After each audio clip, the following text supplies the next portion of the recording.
to see the teddy bear are here to play. If you don't come play with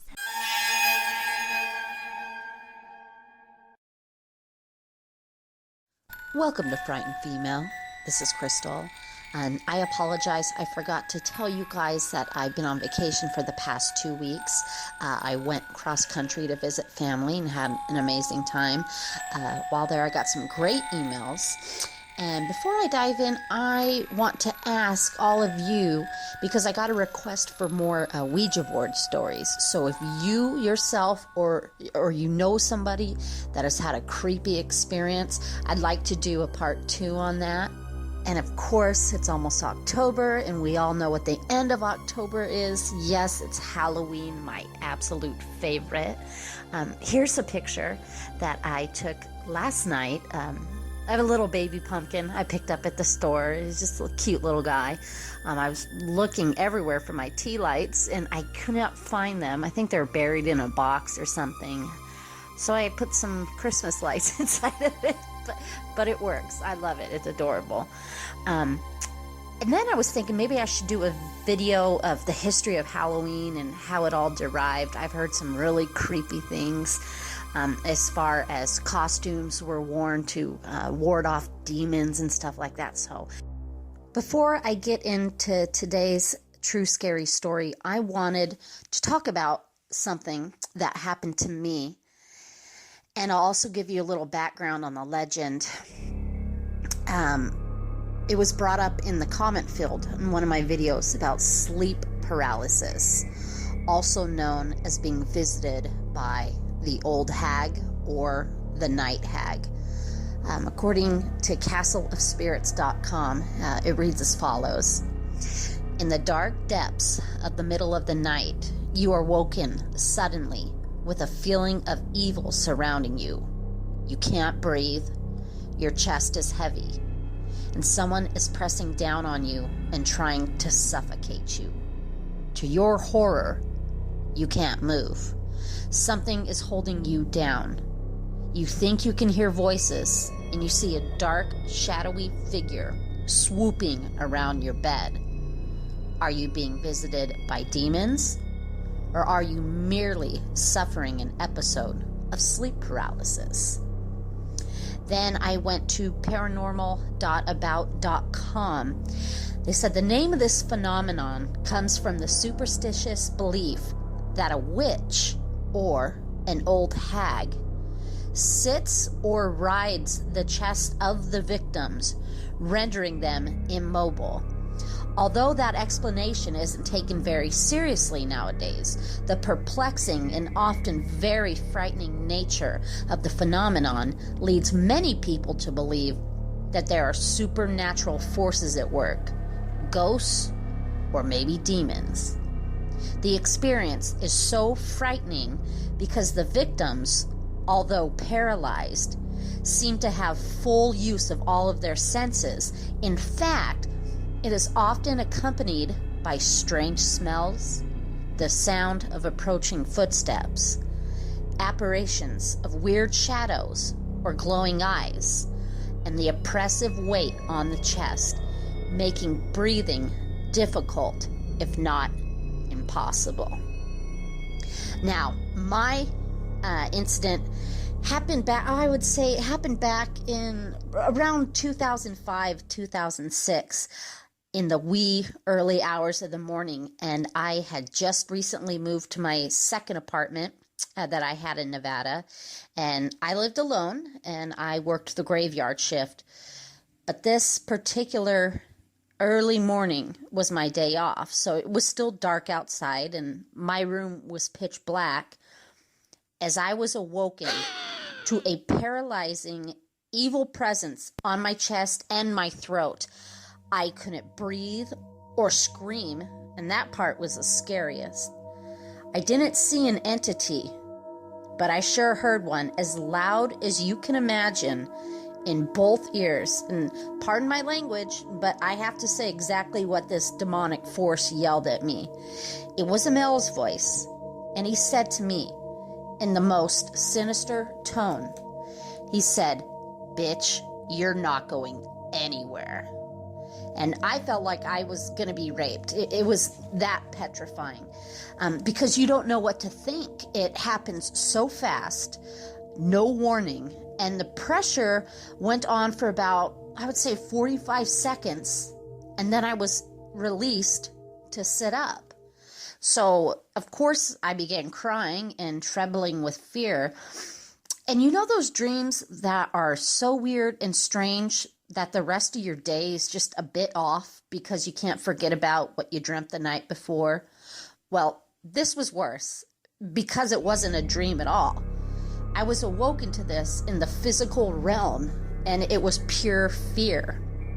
So it got me thinking, what if there is such thing as demons that paralyze and torture human souls when they're at their weakest state? You know, aka sleeping or just coming out of a sleep. And do we as humans just tell ourselves that it's just scientific sleep paralysis just to put our own minds at ease? I mean, how does science really know the paranormal aspect that occurs? They say our dreams are a combination of thoughts, from our subconscious, but I didn't go about my day thinking about demons that would pin me down or try to cause me harm. So where did that strong voice and that paralyzing pressure come from? And I got to thinking, maybe there is such thing as the old hag. That's up to you to decide. And if it hasn't ever happened to you, you're pretty lucky, because I wouldn't want to wish it upon anyone. I was leaving from a bachelorette party last fall that was thrown for my best friend, and I, of course, was by myself in my car. I had recently broke up with my boyfriend of 3 years, and being around my newlywed friend gave me some refreshing hope for my own future. So much had happened in my life. My mother had passed away from her long battle with breast cancer, and she was my everything. My father was pretty much distant ever since I could remember. I built a tough exterior on the outside, but I was always hurting on the inside. So the needle on my gas gauge was close to empty, and I had no choice but to pull over at the station to fill up. I was about 15 miles from home, but I couldn't take any chances, not with my luck. As I drove up to the pump, I saw a white car in front of me that had just arrived as well. The male driver got out at the same time as I did, and he went to his passenger side. He gave me a nod as he fiddled with his gas tank cover. "How are you doing?" I believe he said. "Good," I replied, making no eye contact. I just wanted to fill up a few dollars and get home. And the man was interesting. His hair was a little on the longer side, dark brown, and I caught him sneaking a few peeks at me. I didn't think much of it. I was dressed somewhat scantily from the party. So I pumped $10 worth of gas. I put the gas cap back on and headed around back inside my car. So I started the engine right as my phone began ringing. It was one of my friends calling, probably just seeing if I made it home safe, I thought. I ignored it and put the car into drive, creeping slowly out of the gas station lot. I'd call her back later. So the road was a 2-lane highway, dimly lit by random streetlights. I hated this road in the dark, and about 30 seconds after merging on, I noticed a pair of headlights catching up to me in my rear view. It appeared to be that same white car from the gas station, which made sense because the man was just finishing filling up when I did. One thing that made me a little on edge was the speed of his car. It was catching up to me really fast. And if there was one thing I hated, it was tailgaters. And at night, and all alone on the open road. So I maintained the speed limit as the car got closer and closer. And there were many hills and turns on this highway, which meant no passing zones.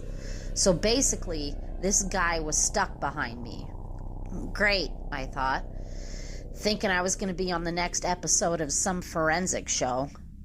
Then all of a sudden, The car began violently flashing its brights right into my mirrors. It was blinding, over and over again. What an asshole, I remember screaming. What's this guy's problem? And he wouldn't stop either, just continuous flashing of his brights. I needed a place to pull over and let this rude driver pass me, since he obviously had some important place to be. Up ahead, I saw a shoulder in the road, and I began pumping my brakes to let him know I was slowing down.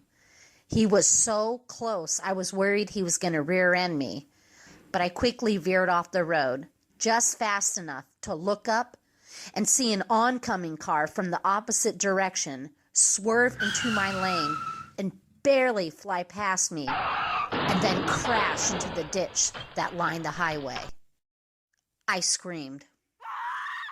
I had never seen an accident in real life. "Oh my God," I cried. In a fog, I stumbled out of my car, gasping for air in panic of what just happened. I ran right over to the crashed vehicle, which was miraculously not overturned, and banged on the front window. "Are you okay?" I shouted multiple times.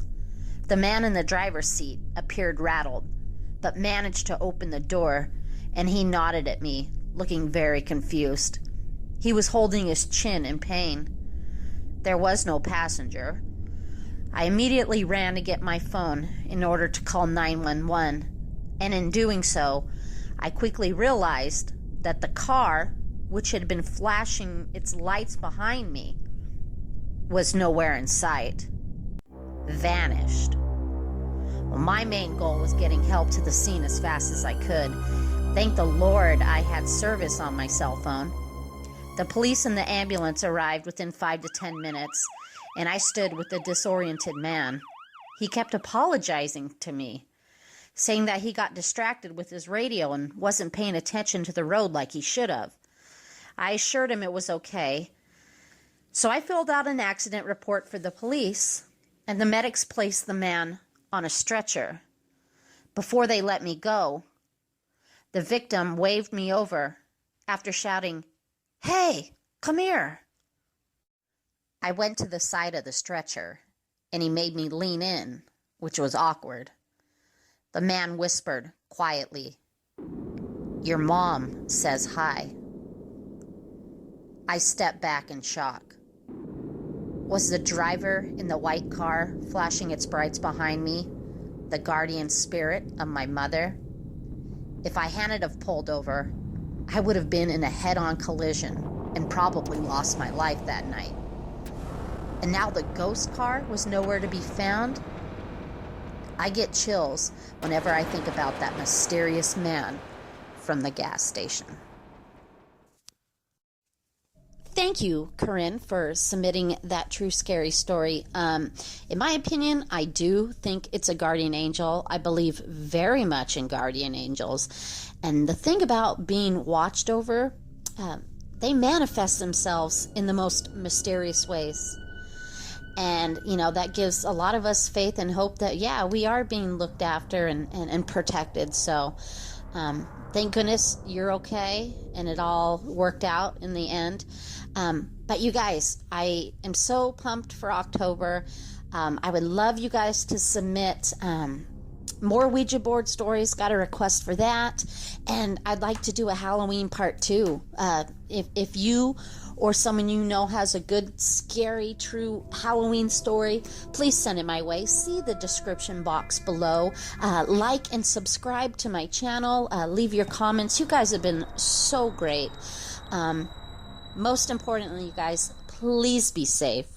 Be aware of your surroundings. And remember to always lock your door. Scare you later.